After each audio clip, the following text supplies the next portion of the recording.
Still under caution here at Daytona. Some anxious moments in the pits or leaving pit road. Let's visit with our in-race reporter, Brad Kozlowski. Brad, Dale Jarrett, you have a copy? Yeah, 10-4, Dale. Hey, man, it looks like your car's really good on the racetrack, but things got kind of exciting there on pit road. Yeah, just part of Daytona. The pit road speed here is so fast. The closure rate when you're pulling out of your stall. I just pulled out in front of Dale there. Certainly didn't mean to do that. Hopefully everything's all right there. All right, man. Take care. Have a good race. Thank you. This is what Dale Earnhardt Jr. saw as he comes out. He's doing it right here. He pulls out and he leaves a lane, but Kozlowski needed 2 lanes. Outside. You know, he had a lot of wheel because he had to back up to start with and then pull out, and he had a lot of wheel in it and trying to get out, and he just, sometimes it's hard when you're in there to get that thing turned back to the left. And but that couldn't have been any worse car to be to your outside that you're running out in the grass than your owner. Junior ran him back down in the grass there. I guess maybe he forgot that was his car. Yeah, Dale Earnhardt Jr. had to come back in on the pit road and had to beat out that right side, the right door and right quarter panel. He is now being shown this 5 car back in 34th position. He's got a good drafting partner back there with Matt Kenseth, who's back there with him also. Kevin Harvick is the leader. Now, the leader when the caution came out was the 29 car. Clint, boy, you heard us talk about he slid through his pits and had to back up. That cost him a lot of time on pit road. He will restart back in 10th spot. Kevin Harvick back at the point where he started this race from the pole. All these drivers complaining about their cars being so loose. Tony Stewart wanted his tightened up so he could lead. He said, if I get it a little tighter, I can lead this thing and stay out there. We're about to find out.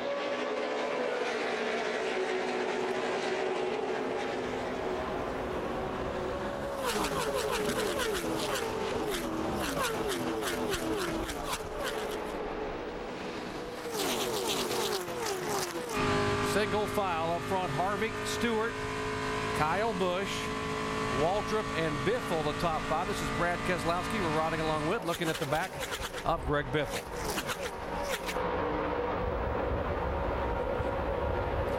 Update Matt Kenseth. Vince? Well, Matt Kenseth, when he came in, of course, after that contact with the 5 car of Dale Earnhardt Jr., did damage on the left front. And when he came into pit, they had too many men over the wall to correct that left front issue. So Matt Kenseth had to go to the tail end of the longest line. 17 car being shown now back in 35th position. Tony Stewart, for the 2nd time today, has taken his Chevy to the front. Yeah, and here's Michael Waltrip. He's wanting to get his Toyota to the point.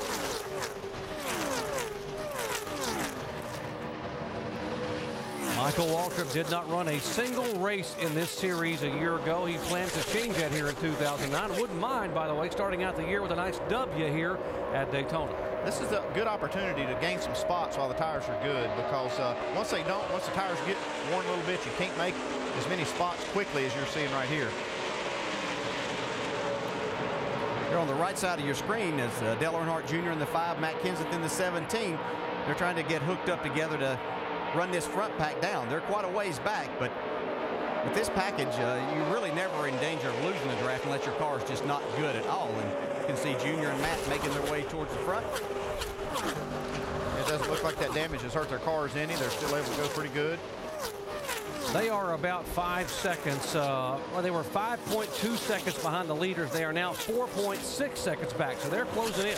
Yeah, and these guys running side by side up there is only going to help them get up there quicker, as long as they don't encounter any problems with these guys they're trying to go past.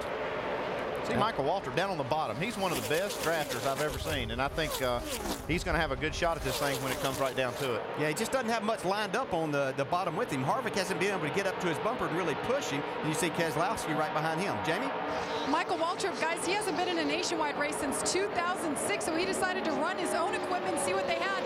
Jerry Baxter, his crew chief, said they were pleasantly surprised, had no idea they were going to have this much speed in this car. Michael right now hanging tough. He started 11th, guys, running in the front pack. Jamie, they thought they would be in trouble because they had a car they ran last year, this car, but they built a brand new car all winter long, took it to the wind tunnel a couple weeks ago, and Jerry Baxter said it was terrible.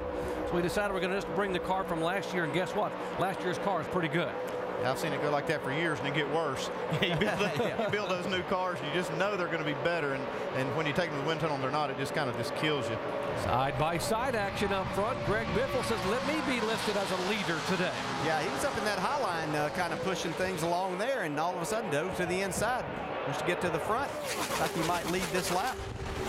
He's got Clint Boyer, who had a problem on his pit stop, coming back right in behind him, take over the second spot.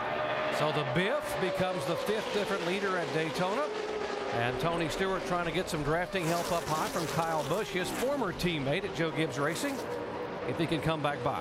Yeah, Greg wasn't extremely happy with his car in drafting practice. They obviously ran a fast lap and qualified up front, but now it looks like they've made some adjustments and maybe his car will be better. It'll be interesting to see as we move through 15, 20 laps if his car still handles this well.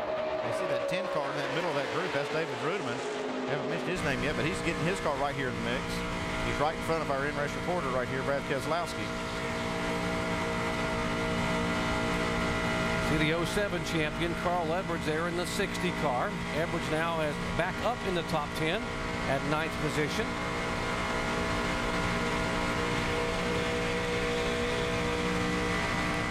Let's update the 10 car. Rudeman, Chenna. Doc, David Rudeman was just a tick tight on that last run, so they did make a wedge adjustment. But get this, I spoke with his crew chief, Todd Losey. They told me that they did not make one change to that car in any of the practice sessions. That car is exactly the way that it raced here with Denny Hamlin last time we were here at Daytona. Been a pretty uneventful weekend for that team, but they're looking for an eventful race here today. David Rudeman will run about half a season in that 10 car and run some for Michael Waltrip. Single file again up front as Tony Stewart in the 80 car. First time he has ever driven, he said, for Rick Hendrick. He has won this race 3 times, twice driving for Kevin and Delana Harvick. Last year he was driving the Joe Gibbs car. See this lead draft going by right here. Look there, Dale Earnhardt Jr. and Matt Kenseth. They've run them down.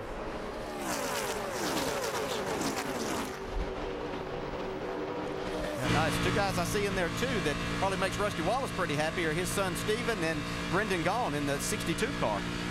They're hanging right in there up in the 16th or 15th and 18th spots right now, or 15th and 16th now. That could change any second right here. Well, look at that. They were 3 wide a moment ago. And Joey Logano quietly just hanging right there in the top 5. He finished second in the ARCA race to begin Speed Weeks, has been awfully good in the Cup car. Remember, he was one of the feel-good stories of 2008, getting that first win at 18 years, 21 days old at Kentucky.